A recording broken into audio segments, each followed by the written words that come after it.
بن جاؤ، دین کے دست و بازو بن جاؤ، کھڑے ہو جاؤ اپنی تمام تر قوتوں کو، توانائیوں کو سمیٹ کر، اور اللہ کے اس پیغام کی بالادستی کے لیے اس راہ میں جو بھی پیش کر سکتے ہو وہ پیش کرو۔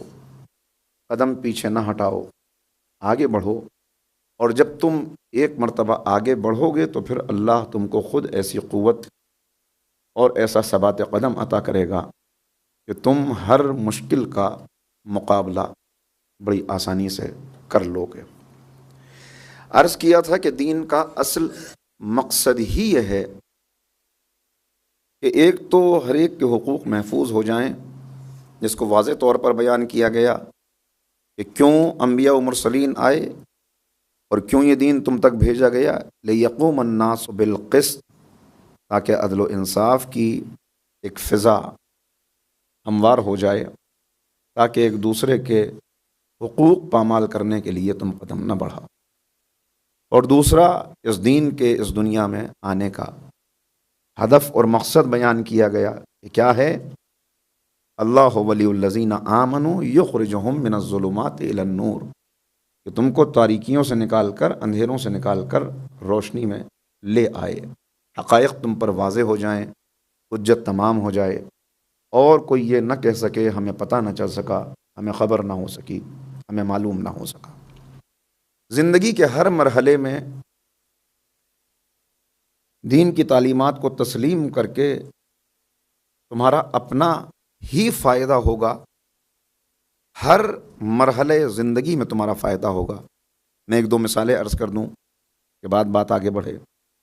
مثلا یہ بچے سامنے بیٹھے ہوئے ہیں، بچپن میں انسان کو کسی سے محبت مانگنے کے لیے تقاضا نہیں کرنا پڑتا، کہنا نہیں پڑتا، بغیر مانگے ہوئے محبت ملتی ہے، مفت میں محبت ملتی ہے۔ بچوں سے ہر انسان محبت کرتا ہے، لیکن یہی بچے جب بڑے ہو جاتے ہیں اور جوانی کے مرحلے میں قدم رکھتے ہیں تو اب جوانوں کو محبت مفت میں نہیں ملتی، ان کو محبت کمانی پڑتی ہے، حاصل کرنی پڑتی ہے، اپنے اخلاق سے، اپنے کردار سے۔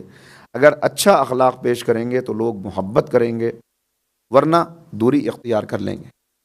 پھر یہی زندگی انسان ضعیف ہو جاتا ہے تو ضعیفی میں محبت مانگنی پڑتی ہے۔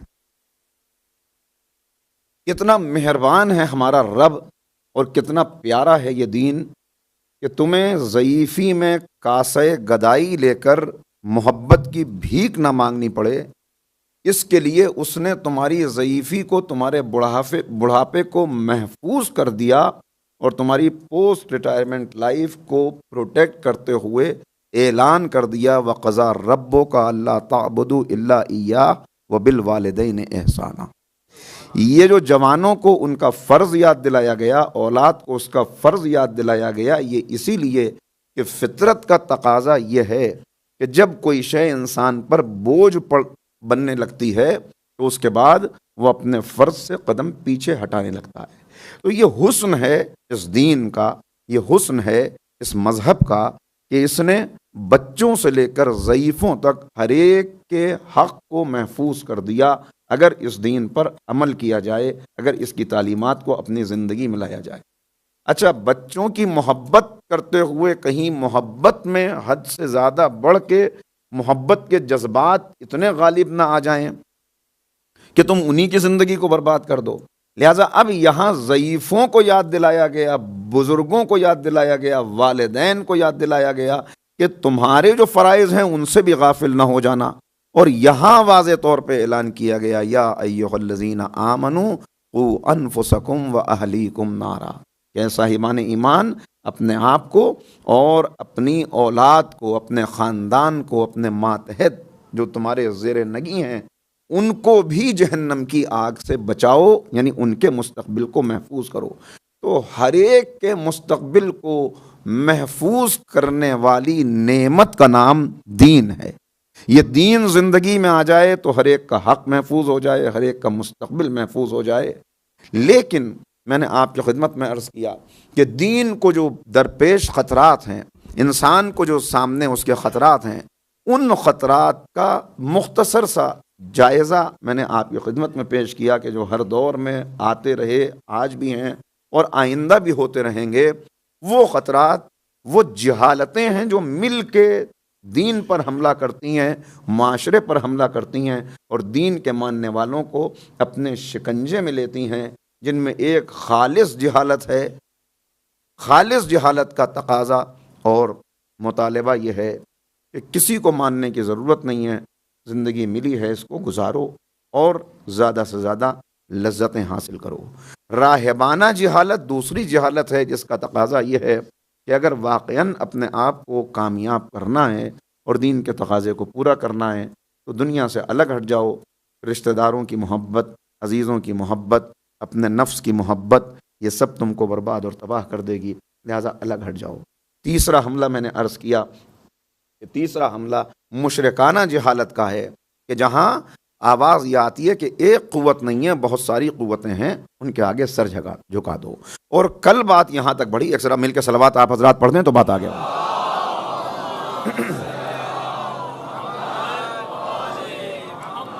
کل میں نے آپ کی خدمت میں یہ بات عرض کی کہ اسی لیے دین کے تقاضوں کو پورا کرنے میں ناکام کون افراد ہو جاتے ہیں اور ان جہالتوں کے شکنجے میں اس حملے سے محفوظ کون نہیں رہ پاتے، وہ افراد ہوتے ہیں کہ جو دین کی طرف قدم بڑھاتے ہیں مگر انہیں دین کی معرفت نہیں ہوتی۔ عرض کیا اول الدین معرفتہ، یہ معصوم نے بتا دیا کہ دین کا پہلا مرحلہ اس کی معرفت ہے، اور پھر پریشانی نہ ہو لہذا ہر اعتبار سے بتا دیا اول العلم معرفت الجبار، کہ علم کا پہلا مرحلہ جبار کی معرفت، اس خالق کائنات کی معرفت حاصل کرنا ہے، اور پھر عبادت کے لیے قدم بڑھاؤ تو پھر آواز دے دی اور پکار کے بتا دیا کہ اول العبادت، عبادت کا پہلا مرحلہ معرفت اللہ، اللہ کی معرفت ہے۔ اب اس معرفت کے حاصل کیے بغیر جو بھی اس طرف قدم بڑھائے گا لغزش ہوگی، ٹھوکر کھائے گا، گرے گا، بہکے گا اور مسلسل ناکامی میں مبتلا ہوتا چلا جائے گا۔ کل ٹھوکر کھانے والوں نے کیسے ٹھوکر کھائی یہ باتیں آتی رہیں گی، لیکن آج بھی اگر آپ دیکھیں تو علم اگر بغیر معرفت کے ہے تو یہ علم انسان کو کہاں لے جاتا ہے کہ آج بھی آپ کو بہت سارے ایسے جوان، ایسے سو کالڈ انٹلیکچوئلز نظر آ جائیں گے کہ جو یہ کہتے ہوئے نظر آئیں گے کہ ہاں انسان کے لیے ایک روحانیت کی ضرورت ہے، لیکن اس روحانیت کو تلاش کرنے کے لیے، اس روحانیت کو حاصل کرنے کے لیے، اس روحانیت میں ارتقاء کے مراحل طے کرنے کے لیے کسی مذہب اور دین کی ضرورت نہیں ہے، لہذا ہم کسی ریلیجن کو نہیں مانتے۔ ہم اسپریچویلٹی کے تو قائل ہیں مگر ریلیجن کے قائل نہیں ہیں، تو اس اسپریچویلٹی کو ہم حاصل کیسے کریں گے؟ ہم نیچر سے کنیکٹ کریں گے، ہم نیچر سے کنیکٹ کریں گے۔ یہ بہتے ہوئے آبشارے، یہ پہاڑ، یہ سبزے، یہ درخت، یہ نعمتیں ہر طرف، ان سے ہم اپنے آپ کو کنیکٹ کر لیں گے اور اپنی اسپریچویلٹی کو بڑھائیں گے۔ اس کے لیے ہمیں مذہب کی ضرورت نہیں ہے۔ یہ وہ علم ہے جس کے لیے بتایا جا رہا ہے کہ اول العلم معرفت الجبار۔ جب معرفت کے بغیر علم حاصل کرو گے تو یوں ٹھوکرے کھاؤ گے۔ دوسری چیز جو میں نے عرض کی کہ عبادت بغیر معرفت کے، تو عبادت اگر بغیر معرفت کے ہوگی تو تاریخ میں بار بار آپ کو یہ آوازیں سنائی دیں گی اور یہ باتیں آئیں گی کہ بھئی جنت میں داخل ہونے کے بہت سارے راستے ہیں، ضروری تو نہیں ہے کہ سختیوں سے گزر کے جنت میں داخل ہوا جائے، لہٰذا ہم جنت جانے کے دوسرے راستے اختیار کر لیں گے، ہم دوسرے دروازے سے جنت داخل ہو جائیں گے، اپنے سجدوں کے ذریعے، اپنی عبادتوں کے ذریعے، اپنی تلاوتوں کے ذریعے جنت حاصل کر لیں گے۔ ایسی تلاوتیں جب ہوتی ہیں، ایسی عبادتیں جب بغیر معرفت کے ہوتی ہیں تو یہ چیز متاثر کرتی ہے دوسروں کو، لیکن پھر تاریخ ہمیں وہ منظر دکھاتی ہے کہ مولا متقیان حضرت علی بن ابی طالب علیہ الصلاۃ والسلام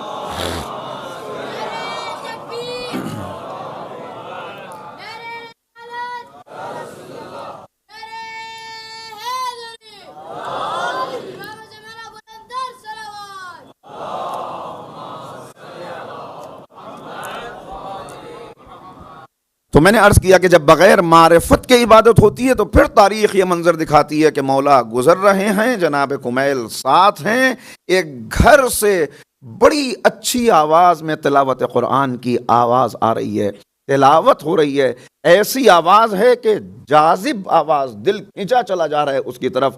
کمیل نے کہا مولا ذرا دیکھیے تو صحیح کہ کوئی رات کی اس تاریکی میں، اس تنہائی میں جب سب سو رہے ہیں تو کتنی اچھی آواز میں تلاوت کر رہا ہے۔ کہا کمیل یاد رکھو یہ تلاوت کرنے والا اہل جہنم میں ہے، یہ تلاوت کرنے والا اہل جہنم سے ہے۔ تو اب آپ نے دیکھا معرفت کے بغیر عبادت ہے تو یہ عبادت کہاں لے جاتی ہے؟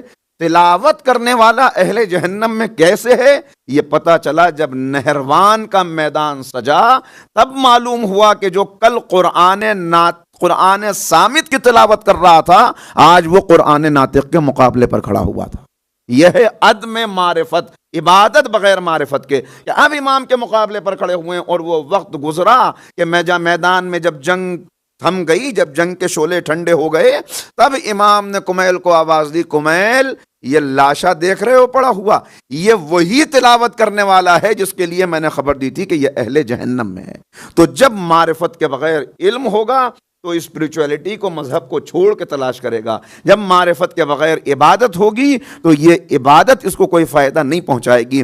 جب معرفت کے بغیر قدم آگے بڑھائے گا دین کی راہ میں تو پھر ہر قدم پر ٹھوکریں کھائے گا۔ تیسری بات جو آپ کی خدمت میں عرض کی، عبادت معرفت کے ساتھ، علم معرفت کے ساتھ، دین معرفت کے ساتھ۔ جب بغیر معرفت کے دین لے گا تو پھر کیسا دین ہاتھ آئے گا، اور اس دین کا شعور نہیں ہوگا تو پھر کس مرحلے پر ہوگا؟ پھر تاریخ میں یہ آوازیں سنائی دیں گی کہ جلدی حسین کو قتل کر لو، ابھی نماز بھی باقی ہے۔ پھر تاریخ کے اندر یہ آوازیں آئیں گی، یہ ہے دین بغیر معرفت کے۔ تو اب بات شاید میں پہنچا سکا، اور 2 دن کی گفتگو میں نے بیان کر دی ان مختصر جملوں میں۔ یہاں سے اگر بات آگے بڑھاؤں، دیکھیے دنیا کی زندگی قدم قدم پر دھوکے دیتی ہے اور معرفت کی راہ میں رکاوٹ پڑتی ہے اگر انسان اپنے مقصد حیات کو فراموش کر دے۔ اس زندگی تو گزر جائے گی، دنیا کی زندگی کس انداز سے گزرے گی یہ انسان طے کرے گا اس وقت کہ جب وہ اپنی پسند اور ناپسند کو دین کی روشنی میں طے کر لے، دین کی روشنی میں اپنی ترجیحات مرتب کر لے کہ یہ چیزیں ہیں مجھے حاصل کرنی ہے، مگر ذہن سے یہ نکلنے نہ پائے کہ یہ دنیا دارالامتحان ہے، یہاں آزمائش ہے جو چل رہی ہے، ایک دن یہاں کی ہر چیز کو جدا ہو جانا ہے۔ دیکھیے یہ بہت اہم بات ہے جو 2-3 منٹ میں عرض کرنا چاہ رہا ہوں۔ ہر چیز کو یہاں کی ہم سے جدا ہو جانا ہے، یہاں کوئی چیز باقی رہنے والی نہیں ہے، کوئی چیز باقی رہنے والی نہیں ہے، ہر چیز سے فراق ہے۔ ارے بالکل مرد فقیہ کی ایک بات یاد آ گئی اس موقع پہ، بڑے کام کی بات ہے، عرض کرتا ہوا اس کو آگے بڑھوں۔ ایک مرتبہ اور مل کے صلوات پڑھ دیجئے محمد وعلیہ۔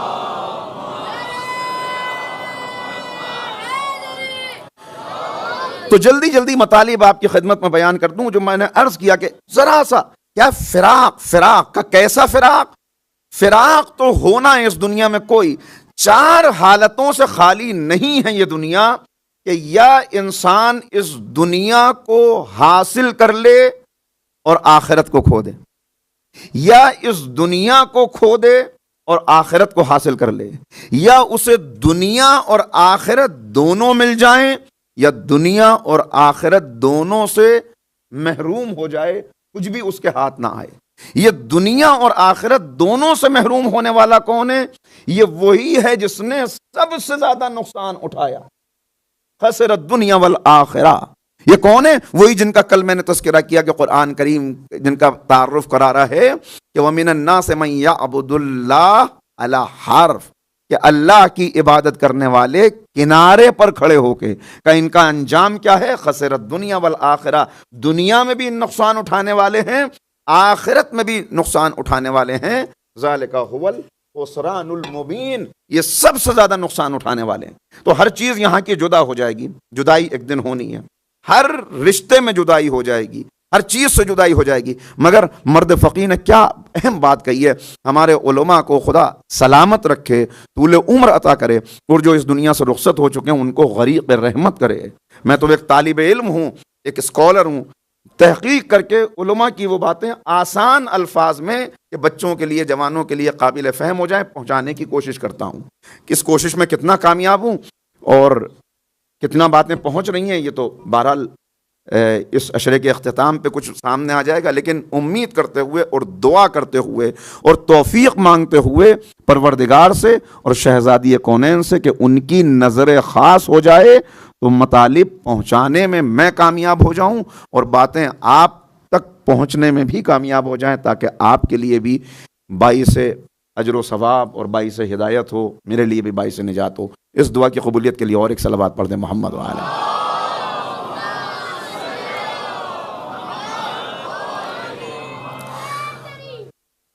تو کبھی انسان کو بیماری جدا کرتی ہے، جدائی رشتوں میں بھی جدائی ہوتی ہے، اشیاء سے بھی جدائی ہوتی ہے، کبھی بیماری جدا کر دیتی ہے، کبھی سفر جدا کر دیتا ہے، کبھی موت جدا کر دیتی ہے، کبھی ناراضگی جدا کر دیتی ہے۔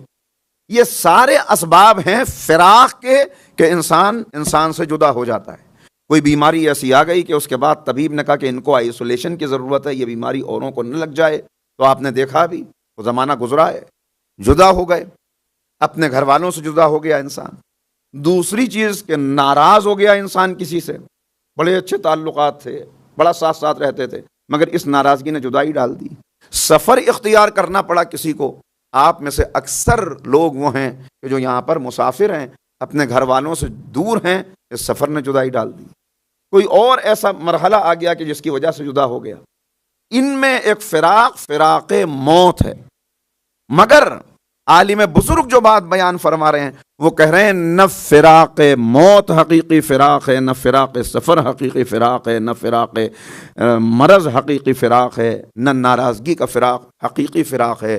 اس لیے کہ جو آج ناراض ہوا ہے کل وہ راضی ہو جائے گا، پھر ملاقات ہو جائے گی۔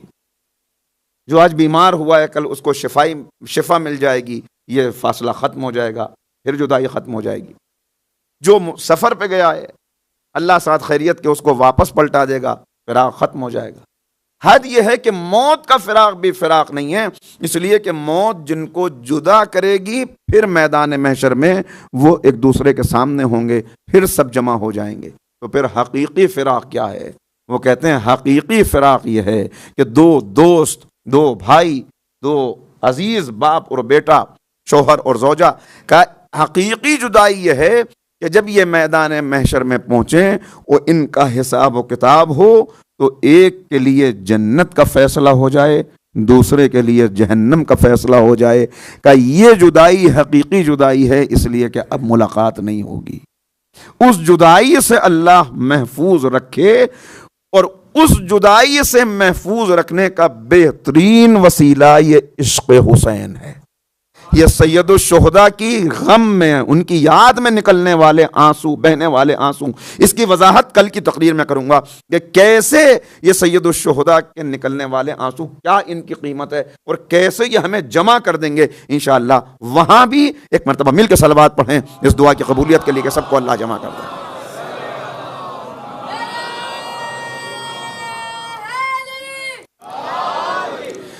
تو بس دین کے لیے خطرات کیا ہیں، دین کے ماننے والوں کے لیے، معاشرے کے لیے پریشانی کیا ہے، اس کو جب ہم پلٹ کے دیکھتے ہیں تو ہمیں سابقہ امتوں میں یہ بات نظر آتی ہے کہ کیسے دین کو انہوں نے تباہ اور برباد کیا۔ اس میں کچھ باتیں بعد کی تقریروں میں عرض کروں گا، اس لیے کہ مجھے احساس ہے کل کی تقریر اور پرسوں کی تقریر مخصوص ہو جائے گی امام سے، لہٰذا اس میں امام نے کیا کردار ادا کیا وہ باتیں زیادہ آ پائیں گی، لہٰذا محسوس ہوگا آپ کو کہ میں تھوڑا آگے نکل گیا، پھر مجھ کو واپس پلٹنا پڑے گا۔ وہ تاریخ کی مناسبت کا خیال رکھنے کی وجہ سے یہ مجبوری پیش نظر ہے۔ تو پریشانیاں کیا ہوئیں، کیسے دین کو مٹانے کی کوشش کی گئی، کس طرح دین کو بدلا گیا۔ دیکھیے دین کے 4 وجود ہوتے ہیں، ایک دین کا لفظی وجود ہے، ایک دین کا مفہومی وجود ہے، ایک دین کا عملی وجود ہے، اور ایک دین کا معاشرتی وجود ہے۔ میں اس بات کو بالکل مشکل نہیں کروں گا، بہت آسانی کے ساتھ۔ لفظی وجود دین کا یہ ہے، لفظی وجود دین کا یہ ہے کہ جس معاشرے کے اندر دین آیا، مثلا اسلام جس معاشرے میں آیا، وہاں جو بولی جانے والی زبان ہے، جو تہذیب ہے، جو ثقافت ہے، اسی زبان اور ثقافت اور تہذیب سے کچھ الفاظ لیے، ان الفاظ کا تعارف کرایا، انہی الفاظ کے ذریعے سے عبادات کا تعارف کرایا، اسلام کا تعارف کرایا۔ یہ لفظی وجود ہے۔ مثلا لفظ صلاۃ وہاں پہلے سے رائج تھا، اس کا تعارف پیغمبر نے کرایا، اور پھر اس کو اسلامی معنی پہنانے کے لیے کہ وہ صرف وہ تعارف نہ رہ جائے جو وہاں ہے، وہ تعارف آ جائے جو اسلام چاہتا ہے، پیغمبر نے اس کا مفہوم بیان کر دیا۔ صلاۃ اس کا مطلب ہے دعا، مگر صلاۃ کو نماز کے مفہوم تک پہنچانے کے لیے پیغمبر اکرم نے بتایا کہ صلاۃ صرف دعا نہیں ہے، بلکہ یہ ارکان بجا لاؤ گے تو یہ صلاۃ اسلامی مفہوم میں آ جائے گی۔ اسی طرح بہت سارے الفاظ ہیں جو اسی معاشرے سے لیے اور ان کو وہ مفہوم پہنا کر واضح کر دیا، بتا دیا۔ اب جیسے ہی لفظ صلاۃ ذہن میں آئے گا تو فوراً نماز کا تصور آ جائے گا، فوراً وضو کا تصور آ جائے گا، تکبیر اور رکوع و سجود کا تصور آ جائے گا۔ یہ ہے پیغمبر کا کارنامہ۔ تو پہلی چیز ہے کسی کا لفظی وجود، دوسری چیز ہے مفہومی وجود، کہ جیسے ہی وہ لفظ سامنے آئے تو مفہوم ذہن میں آ جائے۔ لفظ اور مفہوم تو واضح ہو گیا، لیکن جب تک اس کا عملی وجود نہ ہو اس وقت تک مسئلہ حل نہیں ہوتا۔ یعنی لفظی وجود پتہ چل گیا کہ یہ صلاۃ ہے، ذہن میں آ گیا کہ نماز کیسے پڑھی جائے گی، واضح ہو گیا۔ اب کوئی ہو جو نماز پڑھ کے دکھائے، یہ نماز پڑھ کے دکھانے والا عملی وجود ہے۔ عملی وجود قائم نہیں ہو سکتا جب تک لفظی اور مفہومی وجود نہ ہو۔ بہت توجہ رکھیے گا، لفظی اور مفہومی وجود پہلے ہوگا، عملی وجود اس کے بعد میں ہوگا، اور جب عملی وجود قائم ہو جائے گا تو پھر فرد سے خاندان، خاندان سے معاشرہ، اس کا ایک معاشرتی وجود ہوگا کہ معاشرے کے اندر یہ چیز رائج ہو جائے گی۔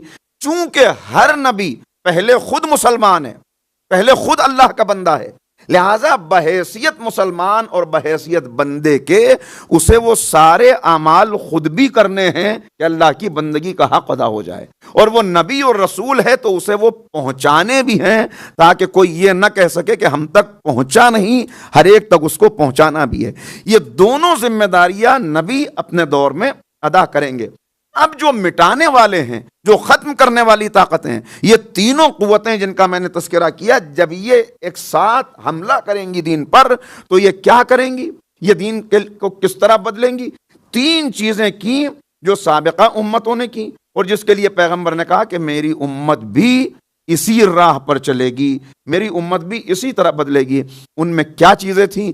پہلی چیز حقائق کو چھپانا، کہ جو آسمانی تعلیمات آئیں ان میں سے کچھ باتوں کو چھپا لیا جائے، ان کو بتایا ہی نہ جائے، ایک خاص طبقے کے اندر رہ جائیں اور اس کے بعد عوام کو وہ باتیں معلوم نہ ہونی پائیں تو عوام پر پابندی لگا دو، تمہیں مذہبی کتابیں پڑھنے کا حق نہیں ہے، تم براہ راست تمہیں ان سے استفادہ کرنے کا حق نہیں ہے۔ چنانچہ یہ ہوا کہ یہ آسمانی کتابیں، یہ صحیفے ہیں، لہٰذا ہر ایک کو ان کا پڑھنے کا حق نہیں ہے، خاص طبقہ ہے جو اس کو پڑھے گا، اس کے بعد وہ اس کو پڑھ کے اس کی تعلیمات تم تک پہنچائے گا، تاکہ جو تعلیمات اس کے مفادات کے مطابق ہوں وہ تم تک پہنچا دے، اور جو مفادات سے ٹکرا رہی ہیں ان کو چھپا لے۔ یہ ہوتا آیا پہلے کے ادوار میں اور یہ اس دور میں بھی ہوگا، پیغمبر نے فرما دیا۔ دوسری چیز تحریف اس اعتبار سے کہ چیزوں کو بدل دیا جائے۔ اب دیکھیے، یہ میں آپ کی خدمت میں عرض کروں کیسے یہ بات واضح ہو، بدلنے کا طریقہ کیا ہوگا، تحریف کیسے ہوگی۔ تحریف، یہ پانی ہے، یہ گلاس ہے، اس گلاس کے اندر یہ پانی ہے، اس کے اندر گنجائش ہے کہ اگر آپ اس میں کچھ ملانا چاہیں تو ملا دیں، لیکن اگر یہ لبالب بھرا ہوا ہو اور آپ اس کے اندر کسی چیز کا اضافہ کرنا چاہیں تو ممکن نہیں ہوگا جب تک اس میں سے کچھ کم نہ کر دیں۔ آپ چاہتے ہیں کہ کم کریں، دیکھیے مجھے معاف کیجیے گا، مثال کے طور پہ صرف بات کر رہا ہوں کہ آپ چاہتے ہیں کہ اس میں سے کم کریں تاکہ اس میں کچھ اور ملا دیا جائے، مگر مجھے خبر نہ ہو، تو اس کا طریقہ یہ ہوگا کہ یا میری آنکھوں کو بند کر دیں یا یہ کام کہیں پردے کے پیچھے ہو تاکہ جس کو دھوکہ دینا ہے اس کو خبر نہ ہو سکے۔ توجہ کی آپ نے؟ یعنی اگر یہ خالی ہو، اگر اس میں گنجائش ہو تو آسان ہے اس کے اندر کسی اور چیز کو ملا دینا، لیکن جب اس میں گنجائش نہ ہو اور یہ کامل ہو تو پہلے اس میں سے کچھ نکالنا پڑے گا، تب اس میں کچھ شامل کیا جائے گا۔ پیغمبر نے جو دین دیا، جو دین پہنچایا، اس دین کو پہنچاتے ہوئے جب غدیر کے منبر سے اعلان کیا تو وہاں سے آواز آئی الیوم اکملت لکم دینکم واتممت علیکم نعمتی ورضیت لکم الاسلام دینا. آج دین کامل ہو گیا. اب جب کامل ہو گیا، کامل میں کوئی تبدیلی لانی ہے تو پہلے کچھ نکالنا پڑے گا تاکہ کچھ شامل کیا جا سکے. صلوات پڑھ دے محمد و آل محمد.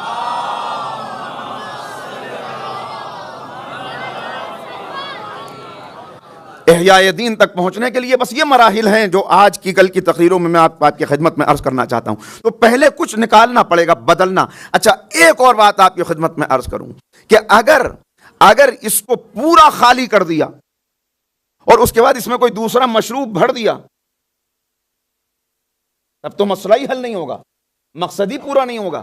اس لیے کہ مقصد تو یہ تھا کہ اس میں کچھ شامل بھی ہو جائے اور پتہ بھی نہ چلنے پائے. تو شامل بھی ہو اور پتہ بھی نہ چلے، اس کے لیے ایک دم سے اس کو خالی نہیں کیا جا سکتا. اس کے لیے یہ کرنا ہوگا کہ آہستہ آہستہ تھوڑا سا نکالیں پھر کچھ اور ملا دیں، پھر تھوڑا سا نکالیں پھر کچھ اور ملا دیں. ایک وقت وہ آئے گا کہ اس کا پورا مشروب اس ظرف کے اندر جو کچھ ہے ایک ایک قطرہ بدل چکا ہوگا، مگر یہ عمل تدریجی ہوگا، آہستہ آہستہ ہوگا، لہذا کسی کو خبر بھی نہیں ہوگی، پتہ بھی نہیں چلے گا. عزیزو یاد رکھیے گا، جھوٹ اگر جھوٹ بن کے آئے تو کوئی دھوکہ نہیں کھا سکتا. جھوٹ ہمیشہ سچ کا لبادہ پہن کے آتا ہے، اور جھوٹ کا وجود ہی سچ کی وجہ سے ہے. جھوٹ کا وجود ہی سچ کی وجہ سے ہے. اگر سچ نہ ہو تو جھوٹ بھی نہ ہو. اسی طرح باطل کبھی باطل بن کے نہیں آتا. اگر باطل باطل بن کے آئے تو اس کا مقابلہ آسان ہوتا ہے، لیکن اگر باطل حق کا لبادہ پہن کے آئے تو اس کا مقابلہ بہت مشکل ہو جاتا ہے. لہذا پچھلے زمانے میں بھی یہی ہوتا رہا کہ اگر بدلنا ہے تو پہلے آہستہ آہستہ کچھ کم کرو، اس کے بعد اپنے مقصد کو پالو، مقصد پورا ہو جائے. اب یہ بات جو میں نے آپ کی خدمت میں عرض کی، اس کے لیے کوئی ثبوت بھی ہونا چاہیے. کیسے بدل جائے اور پتہ بھی نہ چلے. تو اس کے لیے پیغمبر اکرم کے جو پیشین گوئیاں ہیں، نبی کریم نے جو کچھ فرمایا، اس میں سے ایک حدیث آپ کی خدمت میں اس وقت عرض کرتا ہوں اور اس کی وضاحت آئندہ ہوتی رہے گی. بہت ساری احادیث اس کے ضمن میں آئیں گی. ایک مرتبہ ذرا مل کے صلوات پڑھ دیں محمد.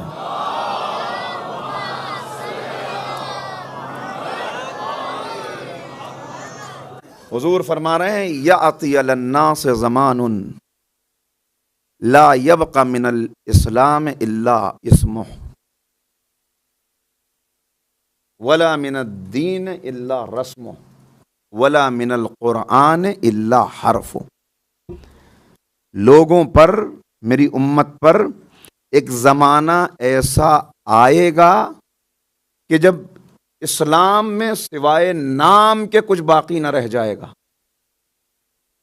اسلام میں سوائے نام کے کچھ باقی نہ رہ جائے گا. دین میں سوائے رسم کے کچھ باقی نہ رہ جائے گا، اور قرآن سوائے الفاظ کے کچھ باقی نہ رہ جائے گا. اگر پیغمبر یہ فرماتے کہ اسلام کا نام بھی باقی نہ رہے گا، نام بھی باقی نہ رہے گا، تو اس کا مطلب یہ ہوتا کہ دشمن قوتیں سامنے سے آئیں گی، اسلام کو مٹا دیں گی، لیکن نام باقی رہ جائے گا، باقی کچھ باقی نہ رہے گا. اس کا مطلب یہ کہ بدلا جائے گا کہ نام اسلام کا رہے مگر اصل میں اسلام باقی نہ رہے. نام دین کا رہے مگر سوائے رسم کے کچھ باقی نہ رہے. نام قرآن کا رہے مگر سوائے حروف اور الفاظ کے کچھ باقی نہ رہ جائیں. یہ بڑی گہری سازش ہے. یہ کیسے ہوگا؟ کب ہوگا؟ اسی کے ضمن میں اب جتنی چیزیں آ رہی ہیں آئندہ زمانے کے لیے کہ زمانے میں کیا ہونے والا ہے، کیا ہونے والا ہے، وہ سب اسی کے ضمن میں آ جائیں گی. کہ اسلام نام باقی رہ جائے گا، دین کا رسم باقی رہ جائے گی، قرآن کے الفاظ باقی رہ جائیں گے. سب اسی کے اندر آ جائے گا. کہ کیسا زمانہ آئے گا؟ پوچھ رہے ہیں بڑھ بڑھ کر اصحاب، یا رسول اللہ ایسا ہوگا، یا رسول اللہ ایسا ہوگا. اب پیغمبر اکرم نے جو کچھ پہنچایا ذرا اس کے متعلق بات عرض کر دوں. لیکن میں نے عرض کیا کہ یہ گفتگو بڑی اہم ہے، اس لیے کہ اس پر آگے کی گفتگو منحصر ہے، اور یہ کوئی ایسی گفتگو نہیں کہ جس میں جو ہے بہت زیادہ آپ کے جذبات جوش میں آ جائیں، بہت زیادہ لہذا آپ کو میرے ساتھ رہنا پڑے گا تاکہ باتیں بھی پہنچتی رہیں اور گفتگو بہت زیادہ ڈرائی بھی نہ ہونے پائے.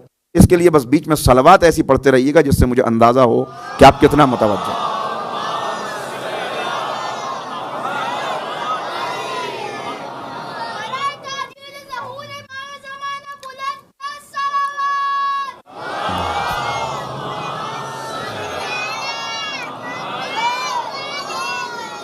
لہذا پیغمبر اکرم نے جو تعلیمات ہم تک پہنچائیں، بہت توجہ رکھیے گا، پیغمبر اکرم نے جو کچھ ہم تک پہنچایا، اس میں جو بھی پیغمبر نے ہم تک پہنچایا وہ وحی کے ذریعے سے نبی تک آیا اور نبی نے ہم تک پہنچایا.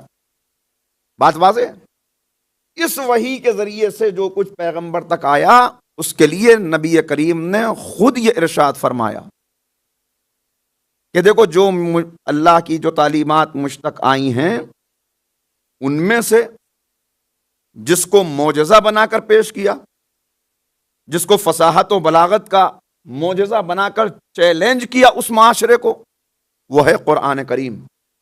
یعنی اللہ کی طرف سے وہ پیغامات آنا کہ جس میں مفہوم بھی اللہ کا ہو، الفاظ بھی اللہ کے ہوں، اور جبرائیل لے کر آئیں یہ بتاتے ہوئے کہ یہ قرآن کی آیت ہے. وہ قرآن بن گیا، وہ قرآن تھا جو ہم تک پہنچ گیا. دوسری وہ وحی ہے جو پیغمبر پر آئی اللہ کی طرف سے، مگر وہ قرآن نہیں ہے، پیغمبر اکرم نے اسے ہم تک پہنچایا. مفہوم اللہ کا ہے، بعض مرتبہ الفاظ بھی اللہ کے ہیں اور بعض مرتبہ الفاظ نبی کے ہیں.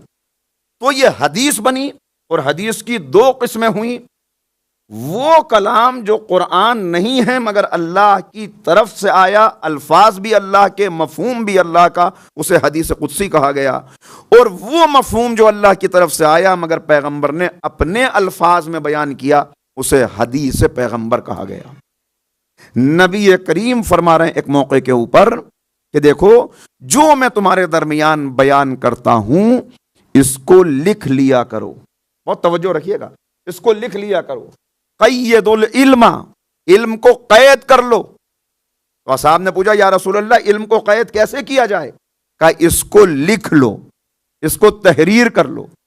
جو قرآن کی حیثیت سے بتا دیا وہ قرآن تمہارے سامنے موجود ہے.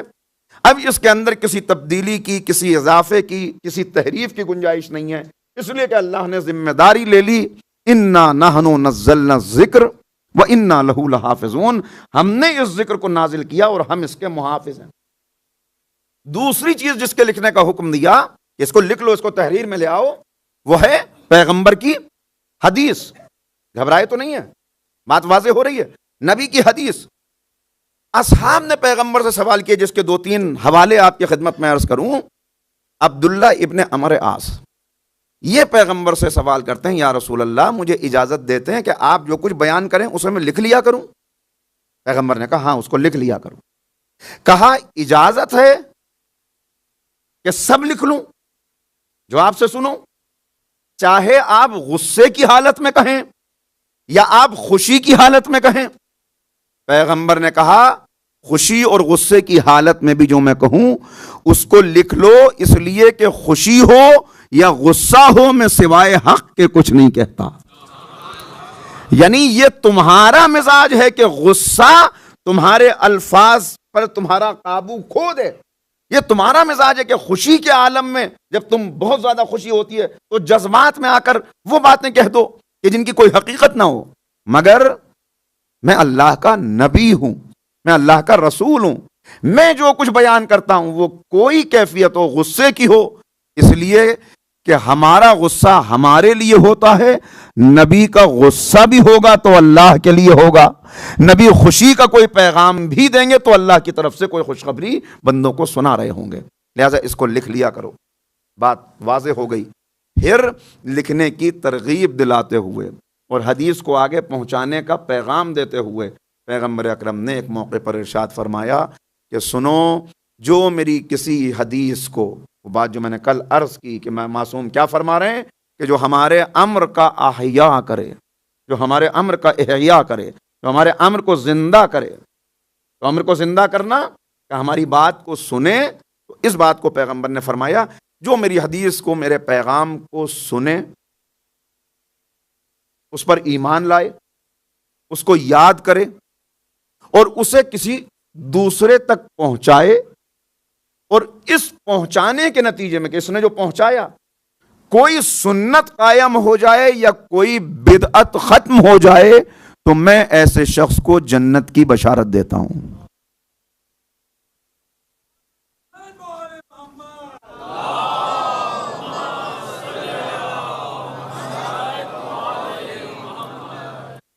کہ میری 2 حدیثوں کو جو شخص یاد کر لے اور امانت داری کے ساتھ اسے آنے والی نسلوں تک پہنچا دے، دوسروں تک پہنچا دے، تو گویا اس کو وہ اجر حاصل ہوا جو 60 سال کی عبادت بغیر معرفت دین کے کی جائے، اس سے زیادہ اجر ان 2 حدیثوں کے پہنچا دینے کا ہے کہ جو اس نے دوسروں تک پہنچا دیں، پہلے خود یاد کیے، خود ان پر عمل کیا، پھر دوسروں تک پہنچا دیں۔ مقصد بیان کرنے کا کیا ہے؟ میں کیوں اتنا زور اس بات پر دے رہا ہوں؟ زور اس لیے دے رہا ہوں کہ پیغمبر اکرم یہ چاہتے ہیں کہ جو کلام قرآن کے علاوہ نازل ہوا، اس کلام کو محفوظ کیا جائے، اس کلام کو یاد کیا جائے، اس کلام کو نسلوں تک پہنچایا جائے، اس کلام سے فائدہ حاصل کیا جائے، اور وہ کلام مٹنے نہ پائے، وہ کلام ختم نہ ہونے پائے۔ لہٰذا اس کی حفاظتی تدابیر پیغمبر اکرم یہ کر رہے ہیں کہ بار بار بیان فرما رہے ہیں کہ میری حدیث کو یاد کرو، میری حدیث کو پہنچاؤ، جس نے 1 پہنچائی، جس نے 2 پہنچائی۔ ایسے اصحاب تاریخ کے اندر نظر آئے کہ جن میں سے ایک صحابی کے لیے ملا کہ انہوں نے پیغمبر اکرم کی 60 احادیث کو یاد کیا، اس کے بعد گائے کے چمڑے پر اس کو لکھ لیا اور ایک پورا رسالہ تیار ہو گیا۔ ایک دوسرے صحابی انہوں نے 30 احادیث پیغمبر اکرم کی یاد کی اور ان کو ہڈیوں کے اوپر لکھ لیا، تو اس سے پوری ایک کتاب تیار ہو گئی۔ یعنی وہ کام کہ جو پیغمبر اکرم چاہتے ہیں اس کو انجام دیا جا رہا ہے، اس کو پہنچایا جا رہا ہے۔ مگر اب وہ زمانہ آتا ہے کہ پیغمبر اکرم دیکھ رہے ہیں۔ اچھا، ایک بات اور عرض کر دوں، وہ بھی یہیں پہ محفوظ کر لیجئے تاکہ آگے مجھے زیادہ مشکل نہ پڑے۔ جو پیغمبر پر بات آئی، جو اللہ کی طرف سے پیغمبر کے پاس حکم آیا، وہ پیغمبر نے اصحاب تک پہنچا دیا، جو زمانے میں موجود تھے ان تک وہ بات پہنچا دی، مگر وہ باتیں پہنچائیں کہ جن کا تعلق ان کے زمانے سے تھا۔ دیکھیے، ایک بڑا اہم مسئلے کی طرف اشارہ کر رہا ہوں کہ ہمیں پیغمبر کے بعد بھی معصوم کی ضرورت کیوں ہے؟ معصوم کی ضرورت کیوں ہے؟ ایک جملہ یہاں پہ کہتا ہوا چلوں، یاد رکھیں ہمارے رہبروں کا معصوم ہونا ان کی فضیلت بعد میں ہے، دین کی ضرورت پہلے ہے۔ دین کی ضرورت پہلے ہے، یہ بات ابھی واضح ہو جائے گی۔ تو اب پیغمبر اکرم نے ان باتوں کو پہنچایا، تو کچھ وہ باتیں تھیں جو اس زمانے سے تعلق رکھنی تھی۔ یہ مسئلہ ابھی پیش آنے والا ہے، یہ مسئلہ ابھی 2 سال کے بعد پیش آنے والا ہے۔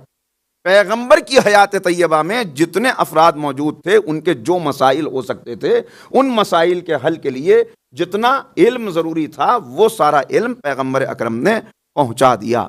مگر کچھ علم وہ تھا، چونکہ پیغمبر کو تو دنیا سے رخصت ہونا تھا، پردہ فرمانا تھا، واپسی کا پیغام آ رہا تھا، لیکن ابھی زمانے کو آگے بڑھنا تھا، تو زمانہ آگے بڑھے گا تو نئے مسائل پیدا ہوں گے، نئے مسائل پیدا ہوں گے تو ان کے لیے پھر الہی علم کی ضرورت پڑے گی۔ وہ علم اگر ان لوگوں کو دے دیا جائے جو سامنے ہیں، تو ان کے بہکنے کا خطرہ زیادہ ہے، اس لیے کہ ان کے مسائل ہی وہ نہیں ہیں، ان سے وہ علم تعلق نہیں رکھتا۔ تو پھر وہ علم کہاں جائے جبکہ پیغمبر جانے والے ہیں؟ توجہ کیجئے گا۔ تو اس علم کو پیغمبر اکرم نے اپنے وسیع اور جانشین مولائے متقیان حضرت علی بن ابی طالب علیہ السلام،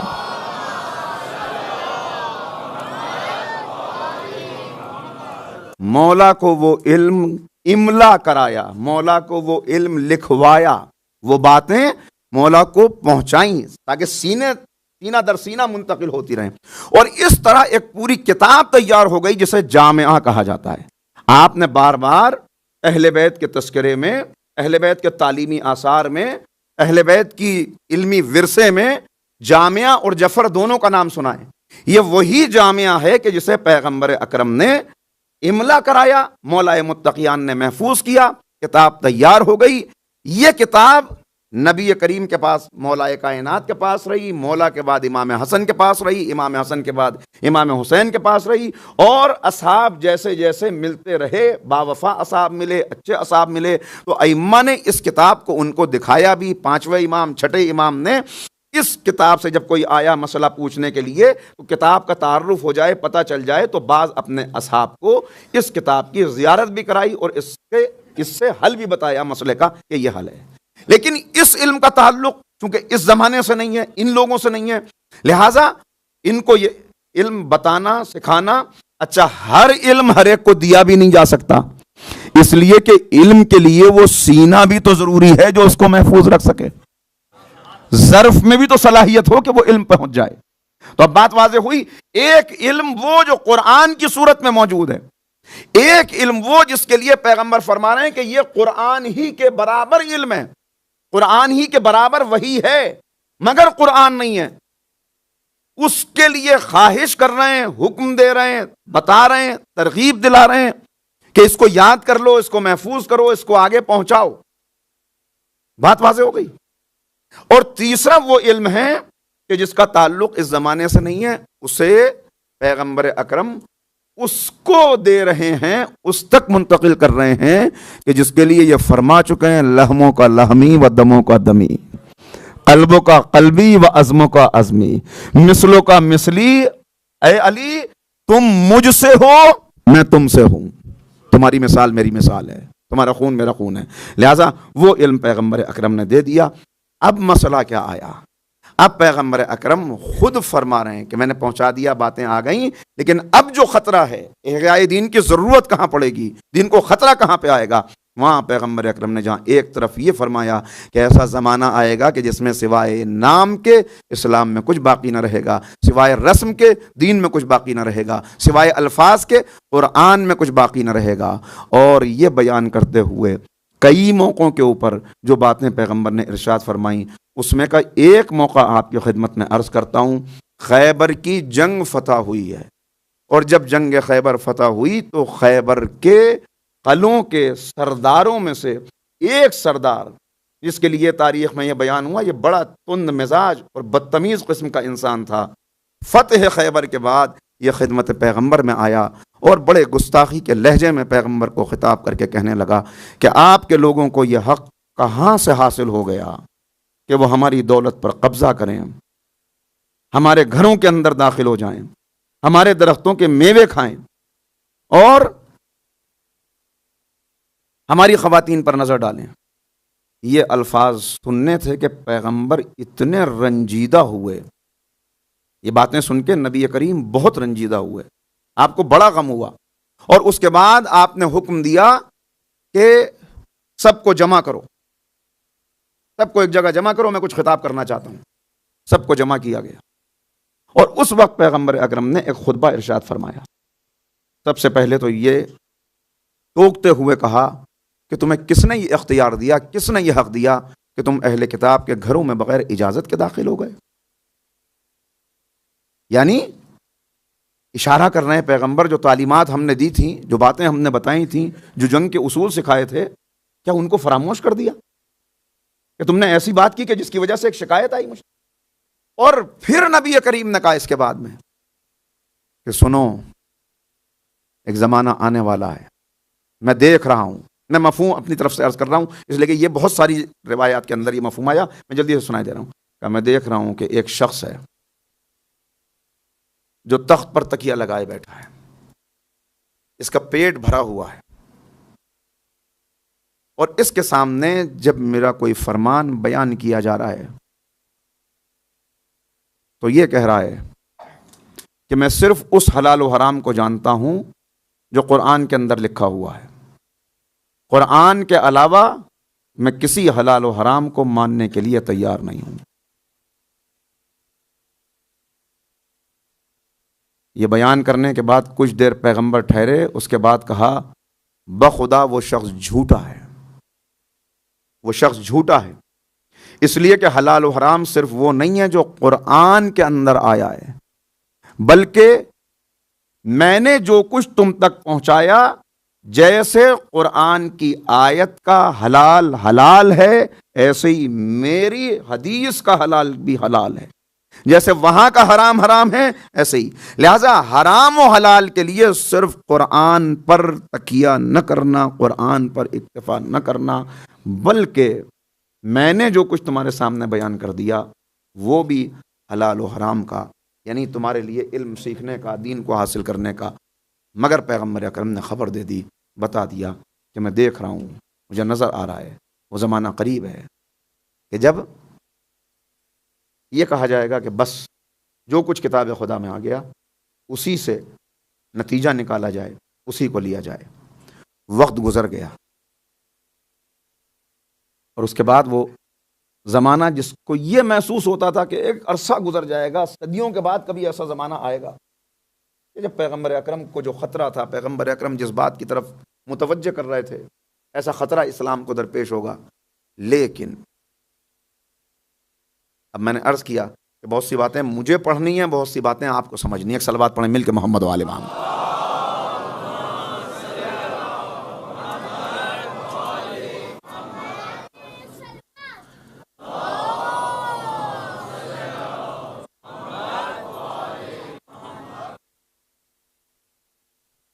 لیکن پیغمبر اکرم کے بعض اصحاب میں جناب عبداللہ ابن مسعود ایک پیغمبر کے صحابی ہیں جن کا آپ نے بار بار تذکرہ سنا ہے، جناب ابو ذر غفاری پیغمبر کے صحابی، آپ کو تاریخ میں نظر آئے گا کہ یہ وہ اصحاب ہیں کہ جن کو سزائیں دی جا رہی ہیں، اور سزا کیوں دی جا رہی ہے؟ اس لیے کہ یہ پیغمبر کی حدیث بیان کر رہے ہیں، اور جو قوتیں اسلام کے خلاف ہیں وہ یہ چاہتی ہیں کہ پیغمبر کی حدیث کو بیان نہ کیا جائے۔ میں نے کیا عرض کیا؟ جو دین کو مٹانا چاہتے تھے سابقہ امتوں میں، انہوں نے کیا کیا؟ یہی خطرہ ہے کہ جس کو سید الشہداء اپنے خطبہ منا میں بیان کر رہے ہیں۔ انشاءاللہ بات آئے گی آگے تو خطبہ عرض کروں گا۔ خطبہ منا میں آقا اس خطرے کو بیان کر رہے ہیں اور لوگوں سے سوال کرتے ہوئے، پوچھتے ہوئے، کیا تم نے یہ حدیث نہیں سنی؟ کیا یہ فرمان نہیں سنا؟ کیا تم تک یہ ہم پیغمبر کا پیغام نہیں پہنچا؟ اور پھر آخر میں کہتے ہیں کہ تم ان لوگوں کی طرح نہ ہو جانا، سابقہ امتوں میں ان کی طرح نہ ہو جانا جنہوں نے اللہ کے کلام کو چھپا لیا، جنہوں نے اللہ کے کلام کو لوگوں تک پہنچنے نہیں دیا۔ یعنی امام کی نگاہیں دیکھ رہی ہیں اور واضح طور پر کہہ رہے ہیں اگر نماز پڑھ لینے کی آزادی ہے، اگر روزہ رکھنے سے کوئی روک نہیں رہا، اگر حج پر آزادی کے ساتھ چلے جاتے ہو، تو یہ سمجھتے ہو کہ تم نے ہمارے جد کا کہ دین کا حق ادا کر دیا؟ ذرا اپنے گھروں سے نکل کے دیکھو میرے نانا کے دین پر کیا گزر رہی ہے۔ راوی کہتا ہے کہ میں گیا، شام کی ایک مسجد میں میرا جانا ہوا، اور اس وقت میں چونکہ مسافر تھا، باہر سے گیا ہوا تھا، قبیلہ بنی تمیم کا سردار ہے جو یہ بیان دے رہا ہے، قبیلہ بنی تمیم کا سردار کہتا ہے کہ میں پہنچا مسجد میں، نماز کا ارادہ کر رہا تھا کہ میں نے دیکھا ایک ضعیف شخص مسجد میں داخل ہوا،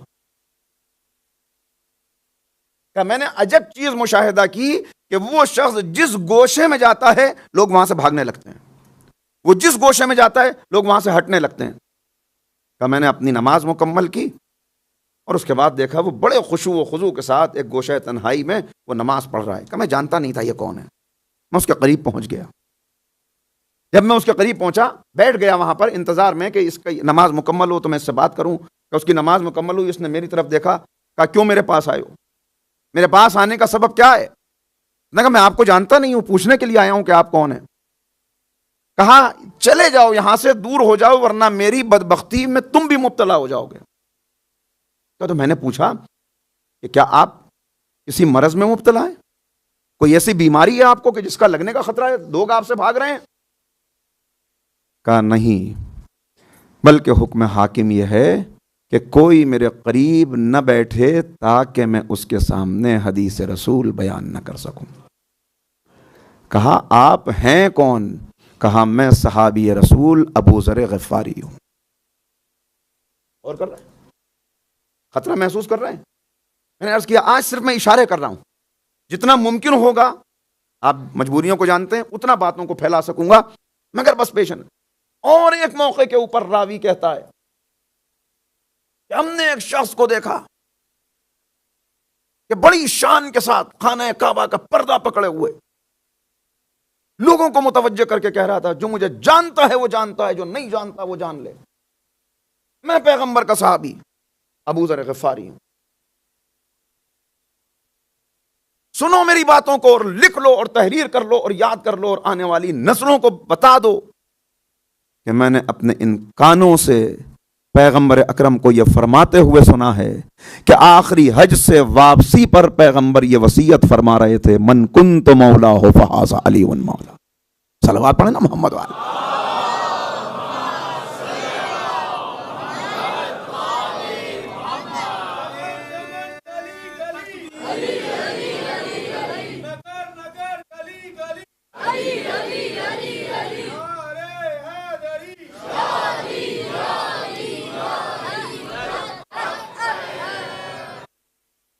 راوی جس نے اس روایت کو لکھا وہ کہتا ہے کہ ابھی اتنی بات ہوئی تھی، ابھی اتنے جملے آئے تھے کہ ایک شخص آگے بڑھا اور اس نے کہا کیا تمہیں فتویٰ دینے کو منع نہیں کیا ہے؟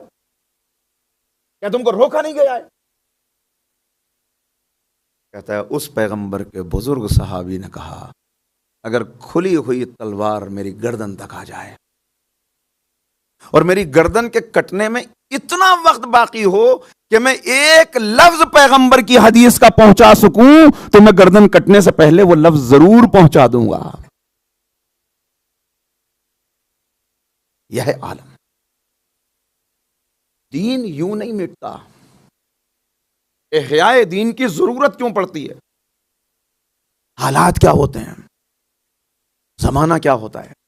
میں بس باتیں آہستہ آہستہ آپ کو سناتا ہوا چلوں گا، محفوظ کر لیجئے، جو باتیں اس وقت غیر واضح رہ جائیں پھر دوبارہ سن لیجئے گا، اس لیے کہ مجلس آپ کے پاس محفوظ ہیں۔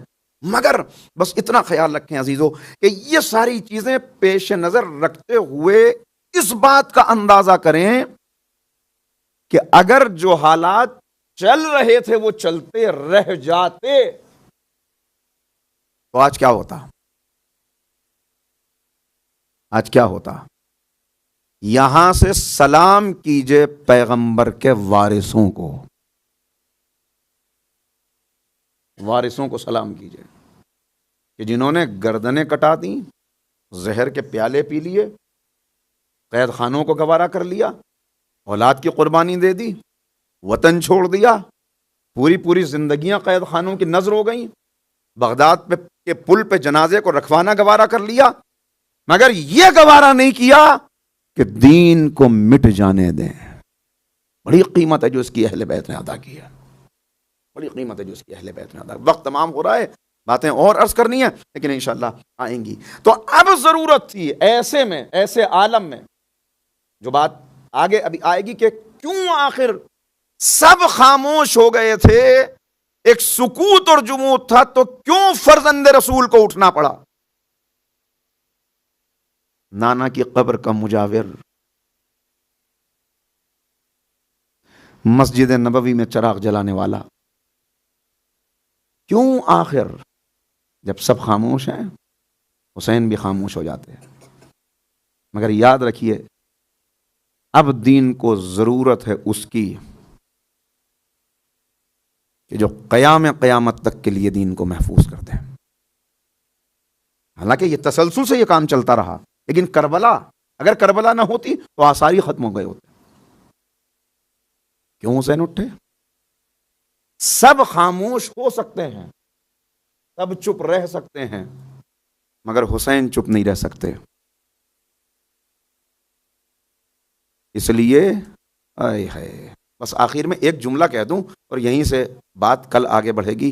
یاد رکھنا عزیزو، اس جملے کو محفوظ کر لیجئے گا اپنے صحیفہ دل پر. تاریخ میں جاں پناہ بہت ہیں، تاریخ میں جاں پناہ بہت ہیں، مگر دی پناہ ایک ہے جس کا نام حسین ابن علی ہے.